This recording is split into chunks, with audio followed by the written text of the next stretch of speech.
Dalam Islam, hati dan pikiran memiliki perbedaan dan saling memberikan pengaruh. Hati merupakan hal pokok dari segala perilaku manusia.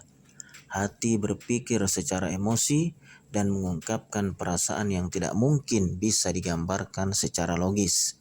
Sedangkan pikiran lebih cenderung secara rasional dan praktis.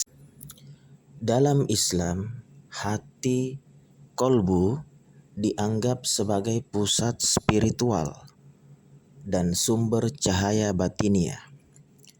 Menurut Al-Ghazali, hati dibagi menjadi dua, yaitu hati fisik dan sebagai sumber nyawa. Hati fisik berbentuk seperti buah sanubari, bundar memanjang, dan terletak di bagian kiri dada. Kedua, hati sebagai hati spiritual, yaitu sesuatu yang bersifat halus, latifah, dan bersifat ketuhanan robbaniyah. Hati dalam definisi kedua ini menggambarkan hakikat diri manusia, yang mana hati berfungsi untuk merasai, mengenali, dan mengetahui sesuatu perkara atau ilmu.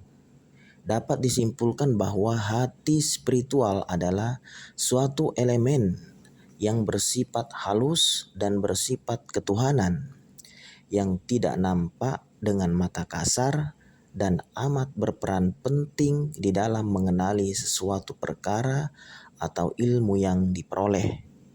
Hati memiliki peran penting dalam Islam, di antaranya tempat bersemayamnya cinta kepada Tuhan.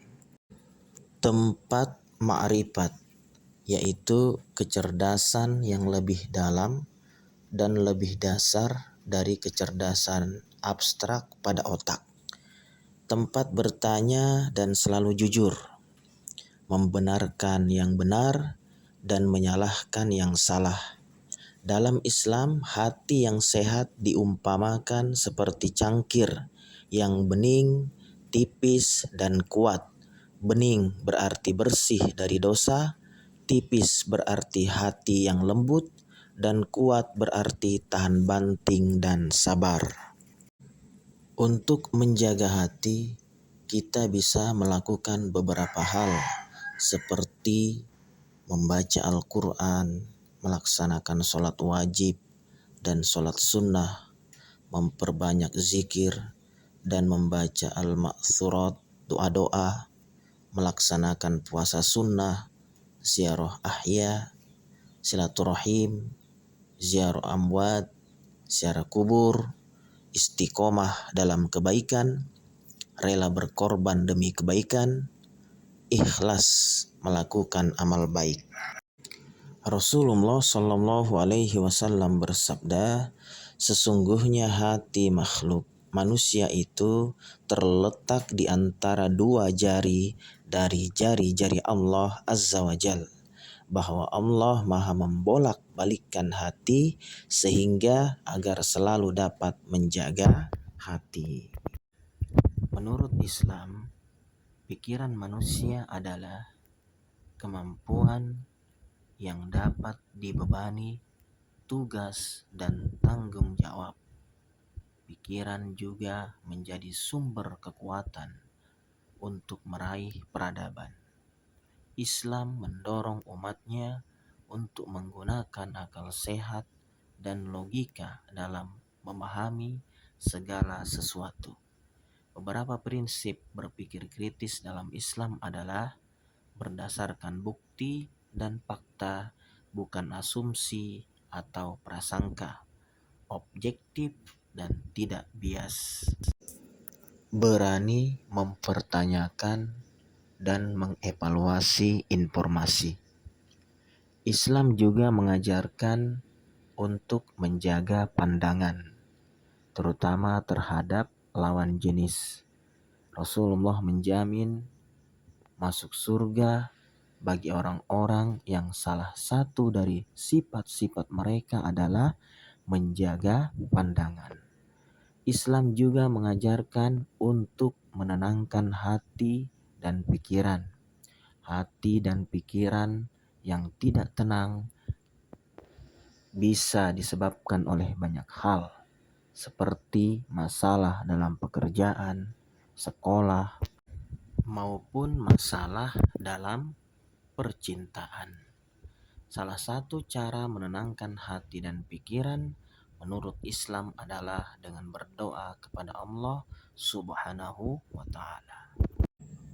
Tuhan telah menganugerahkan manusia sebuah kepekaan dan perasaan melalui hatinya.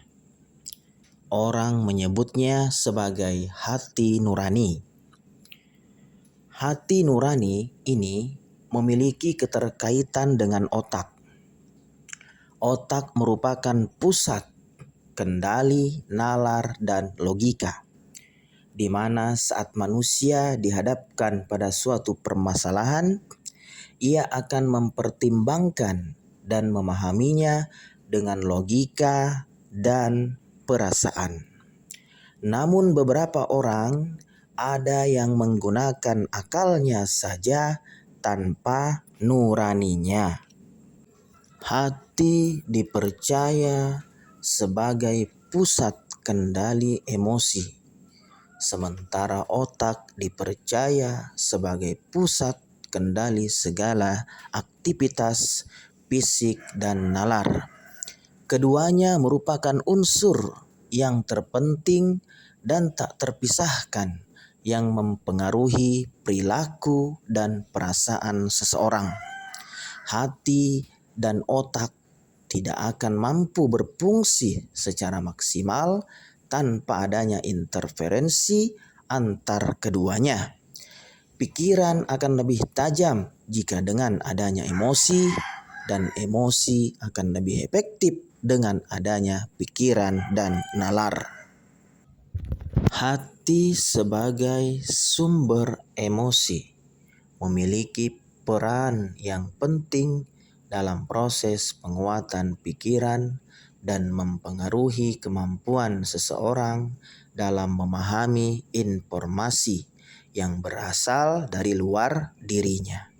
Segala sesuatu yang dipikirkan oleh otak itu berasal dari hasil penerimaan atau tertangkapnya berbagai getaran dari lingkungan oleh sensor panca indera organ tubuh yang kemudian dikirimkan ke otak melalui sistem saraf.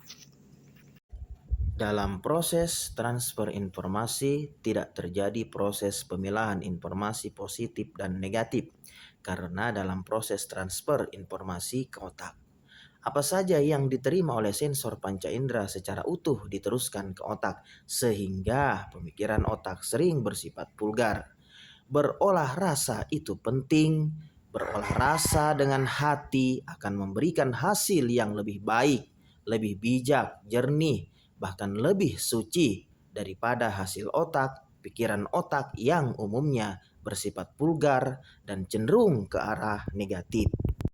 Hati memiliki nalarnya sendiri, sedangkan nalar tak memiliki hati. Hati yang memiliki nalar akan membuat suatu tindakan atau suatu keputusan sesuai suara hati dan tidak merugikan diri sendiri maupun orang lain.